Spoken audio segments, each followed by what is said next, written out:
नमस्कार। मैं प्राध्यापक डॉक्टर प्रमोद पडवळ, हिंदी विभाग चांदमल ताराचंद बोरा महाविद्यालय शिरूर, जिला पुणे। दोस्तों, आज हम रस का स्वरूप देखते हैं।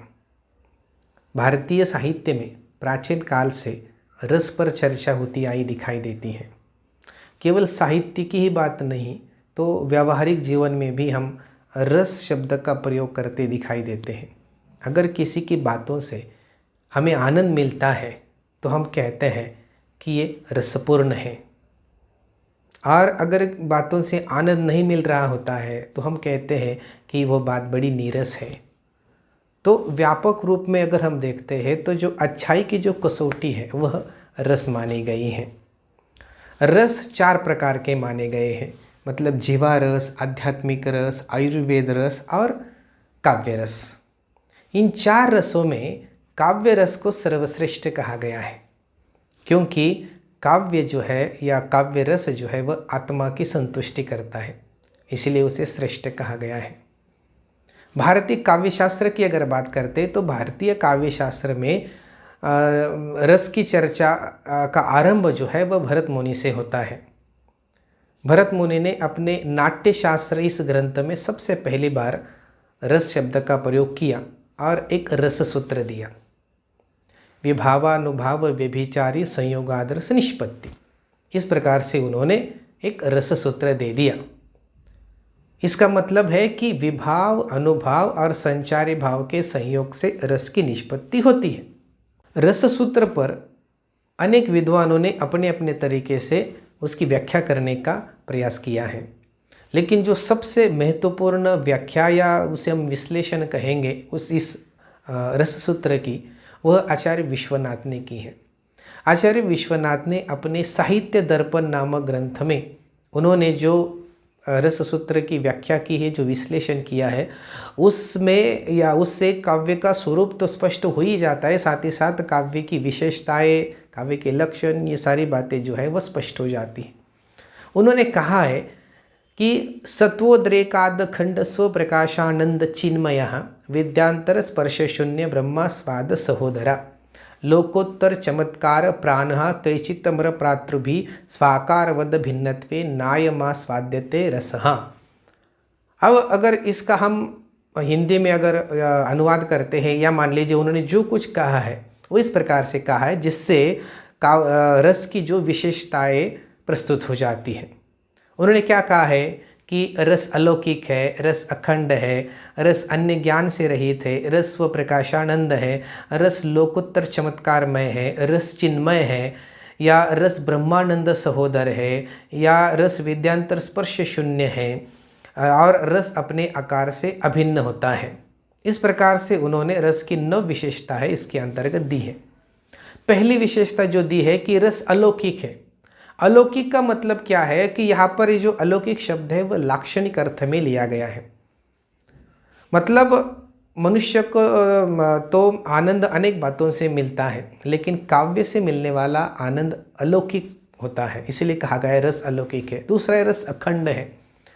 इस विशेषता का मतलब है रस को हम खंडित नहीं कर सकते हैं, उसको विभाजित नहीं कर सकते हैं, इसलिए उसे कहा गया वो अखंड है। तीसरी विशेषता है रस अन्य ज्ञान से रहित होता है। इसका मतलब होता है कि रस की प्राप्ति के समय हमें अन्य किसी भी दूसरे प्रकार का ज्ञान जो है या उसकी अनुभूति नहीं होती है। चौथी विशेषता कही गई कि रस स्वप्रकाशानंद है।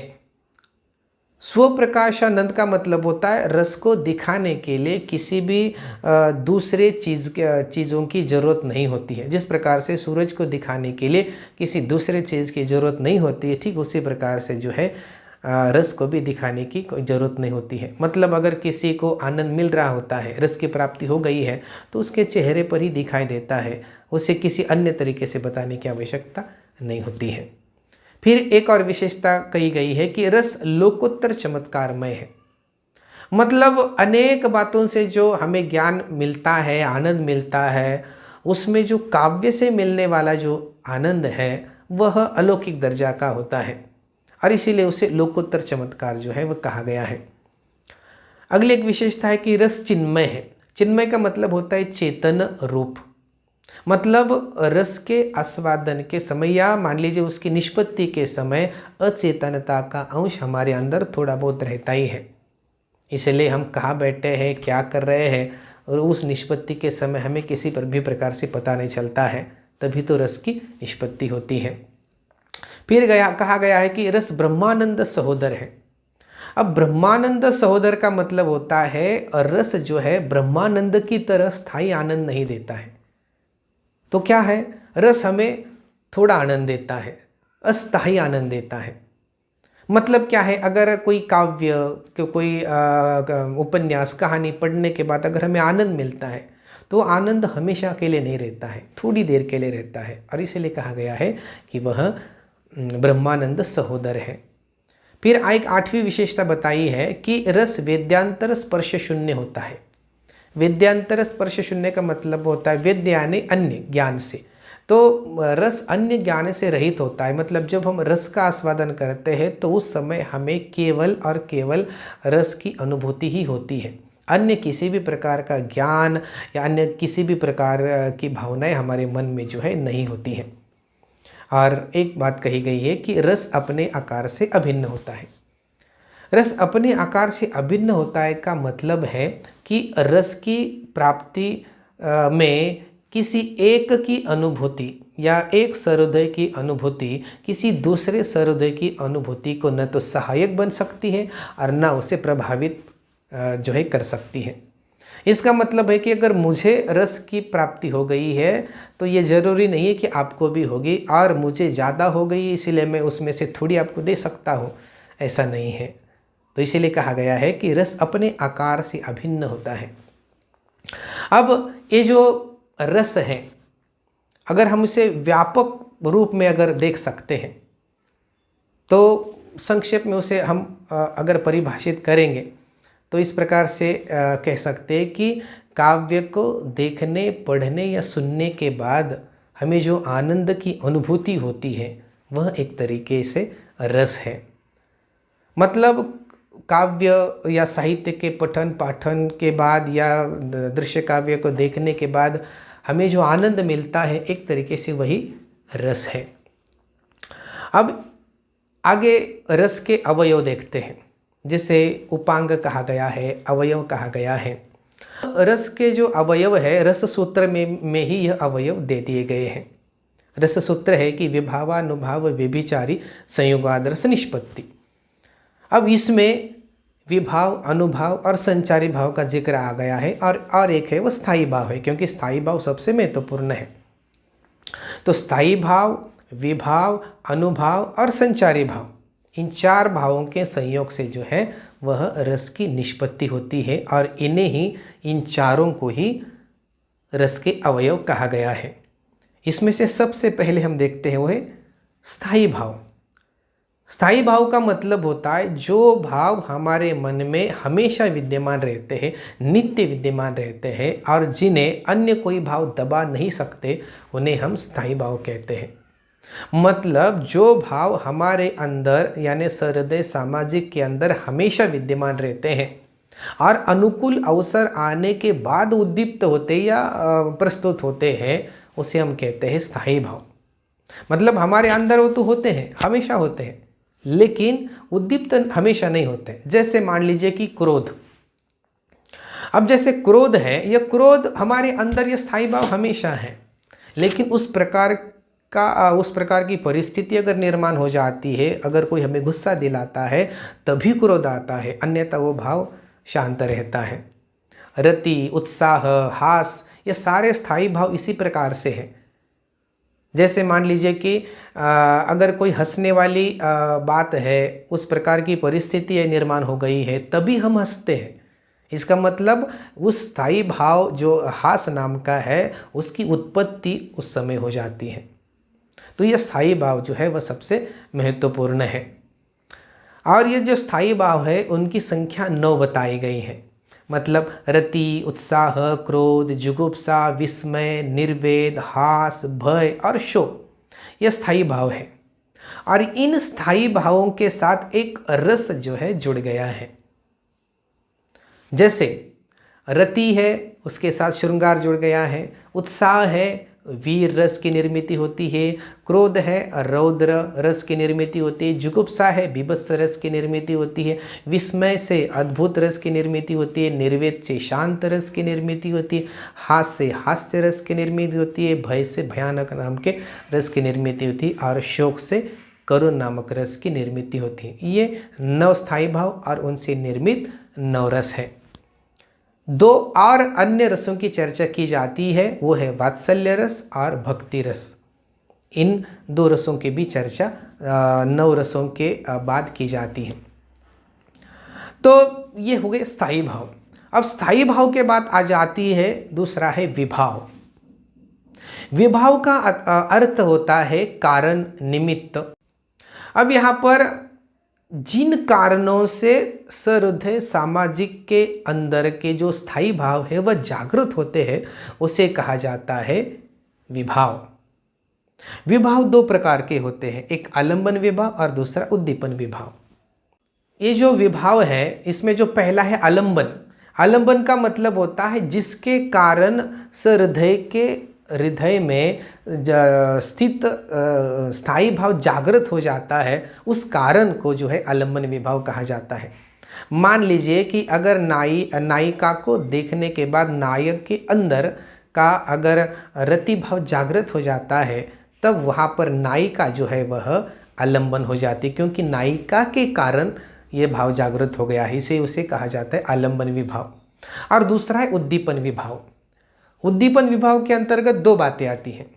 एक पहली बात है आलंबन की चेष्टाएं, मतलब यहाँ पर अगर हमने नायिका लिया है तो नायिका की चेष्टाएं या हाव भाव ये उद्दीपन के अंतर्गत आ जाती है। और दूसरी बात है वह है बाह्य वातावरण, बाह्य परिवेश। ये भी उतने महत्वपूर्ण है, जो उस स्थायी भाव को जागृत करने में महत्वपूर्ण भूमिका निभाता है। उसके बाद तीसरा जो है अवयव है या अंग है वो है अनुभव। स्थायी भाव को जागृत होने के बाद जो आश्रय की चेष्टाएं होती है वह अनुभव के अंतर्गत आती है। जिस सहृदय के अंदर वो स्थायी भाव जागृत हो गया है तो होने के बाद उसकी जो क्रियाएं हैं, चेष्टाएं हैं, ये अनुभव के अंतर्गत आ जाती है। मतलब जो आलंबन की चेष्टाएं जो है वो विभाव के अंतर्गत आती है, तो आश्रय की चेष्टाएं अनुभव के अंतर्गत आ जाती है। अनुभव 4 प्रकार के माने गए हैं, अंगिक, वाचिक, आहार्य और सात्विक। अंगिक का मतलब होता है शरीर की चेष्टाओं से, वाचिक का मतलब होता है वाणी के माध्यम से, और आहार्य का मतलब होता है वेशभूषा साज सज्जा के द्वारा, और सात्विक का मतलब होता है शरीर की स्वाभाविक क्रिया के द्वारा जो प्रस्तुत होता है। अब देखिए अनुभव जो होते हैं वह उस सहृदय सामाजिक के अंदर जागृत हो जाते हैं उस स्थायी भाव को जागृत होने के बाद, तो उसे हम अनुभव की चेष्टाएं कहते हैं। जैसे मान लीजिए कि नायिका को देखने के बाद नायक के अंदर का जो रति नाम का स्थायी भाव है वो जागृत हो गया, तो जागृत होने के बाद उसकी जो क्रियाएं हैं वो तो हाथ बांध के तो बैठ नहीं सकता है, कुछ हलचल उसके दिल में निर्माण हो जाती है तो वो बाहर दिखाई देती है। तो वो किस तरीके से, तो पहले हमने बात की है वो अंगिक, मतलब शारीरिक चेष्टाओं से जो है वो दिखाई देता है। मतलब उसके भूकटाक्ष हैं, या मान लीजिए कि जो कुछ वह संकेत करता है नायिका को, वह संकेत इसके अंतर्गत आ जाते हैं। दूसरी बात है वाचिक, अपने जिह्वा के माध्यम से, अपनी वाणी के माध्यम से वो कुछ कहने का प्रयास करता है, अपनी प्रेम की अभिव्यक्ति करने का प्रयास करता है, वो उसके अंतर्गत आ जाती है। तीसरी बात है वो है आहार्य की, मतलब जब वो उसे पता है, मतलब अंदर भाव जागृत हो गया है, तो उस प्रकार से साज सज्जा या सज धज कर हम कह सकते हैं वो चला जाता है। वैसे भी कहा जाता है ना कि हम जो सस्ते संवरते हैं वो कभी अपने लिए नहीं होता है, वो हमेशा दूसरों के लिए होता है। आदमी कभी अपने लिए सस्ता संवरता नहीं है, तो ये बात उसके अंतर्गत आ जाती है। और चौथी बात है वो है सात्विक की। सात्विक ये जो अनुभव है ये इस पर मनुष्य का बस नहीं होता है। ये स्थायी वह भाव जागृत होने के बाद जो है ये स्थितियाँ निर्माण हो जाती, जैसे स्वेद है, कंप है, रोमांच है, स्वरभंग है, ये सारी स्थितियाँ जिस पर हमारा बस नहीं होता है। मान लीजिए कि हम जंगल से जा रहे हैं और अचानक शेर सामने दिखाई दे दिया, तो हमारे पूरा बदन कांपने लगता है, कंपित हो जाता है, या अचानक हो जाता है, उस तरीके से स्वरभंग हो जाता है। या मान लीजिए कि हम जो है पसीना पसीना हो जाते हैं। ये सारी बातें जो है जिस पर अनुभव या जिस पर आश्रय का कोई बस नहीं होता है, तो ये सारी बातें अनुभव के अंतर्गत आ जाती हैं। और चौथी बात है वो है संचारी भाव, जिसे दूसरा शब्द प्रयोग किया गया है वह व्यभिचारी भाव। अब ये जो संचारी भाव है, संचारी भाव किसे कहेंगे? तो जो भाव सहृदय सामाजिक के मन में हमेशा विद्यमान रहते हैं उसे हम तो स्थायी भाव कहते हैं। लेकिन कुछ भाव ऐसे होते हैं जो कि कुछ देर के लिए, कुछ पल के लिए स्थायी भाव को पुष्ट करने के निमित्त आते हैं और तुरंत लुप्त हो जाते हैं, उन्हें हम संचारी भाव कहते हैं। मतलब कुछ ऐसे भाव हो जाते हैं वह स्थायी भाव को पुष्ट करने के लिए थोड़ी देर के लिए निर्माण हो जाते हैं, बाद में वो चले जाते हैं, उसे हम कहते हैं संचारी भाव। मतलब वो संचार करते हैं, संचरण करने के लिए आते हैं। उनकी संख्या जो है वह 33 मानी गई है। जैसे निर्वेद, ग्लानि, शंका, असूया, मद, श्रम, आलस्य, दैन्य, चिंता, मोह, स्मृति, धृति, लज्जा, चपलता, हर्ष, आवेग, जड़ता, गर्व, विषाद, औत्सुक्य, निद्रा, अपस्मार, स्वप्न, विबोध, अवमर्श, अवहितता, उग्रता, मति, व्याधि, उन्माद, मरण, त्रास और वितर्क, ये जो है वह संचारी भाव माने गए हैं। ये भाव, इन उपर्युक्त जो स्थायी भाव है वह जागृत होने के पश्चात उन स्थायी भावों को पुष्टता प्रदान करने के लिए थोड़े समय के लिए आते हैं और फिर चले जाते हैं। मान लीजिए जैसे मैंने अभी आपको उदाहरण दिया कि जंगल से हम जा रहे हैं, अचानक शेर सामने दिखाई दे दिया, देने के बाद हमारे अंदर जो है वह भय नाम का स्थायी भाव जागृत होने वाला है। हम डरने वाले हैं और उससे भयानक रस की निर्मित होने वाली। जब भय स्थायी भाव जागृत हो जाता है तो जाहिर सी बात कुछ पल के लिए ये जो मरण नाम का जो संचारी भाव है हमारे अंदर जागृत होने वाला है, क्योंकि हमें लगेगा अब सब कुछ समाप्त हो गया। थोड़ी देर के बाद हमें पता चलता है कि वो जो शेर हमारे सामने दिखाई दिया है वो शेर जो है वह जीवित नहीं है। तो फिर मरण, ये अचानक मरण नाम का जो संचारी भाव है वो उस पल ही गायब हो जाता है। मतलब वो थोड़ी देर के लिए संचरण करने के लिए आ जाता है।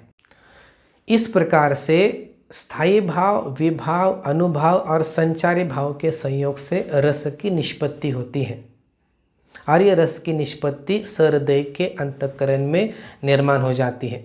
भारतीय काव्य शास्त्र में रस को महत्वपूर्ण माना गया है। जितने भी संप्रदाय माने गए, रस संप्रदाय, अलंकार संप्रदाय, रीति, औचित्य, जो संप्रदाय माने गए 6 संप्रदाय हैं, इन 6 संप्रदाय में सबसे महत्वपूर्ण संप्रदाय रस है और इसी कारण रस को काव्य की आत्मा कहा गया है। इस तरीके से यहाँ पर हमने रस का स्वरूप विवेचन देखा।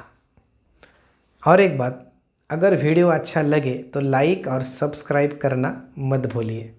धन्यवाद।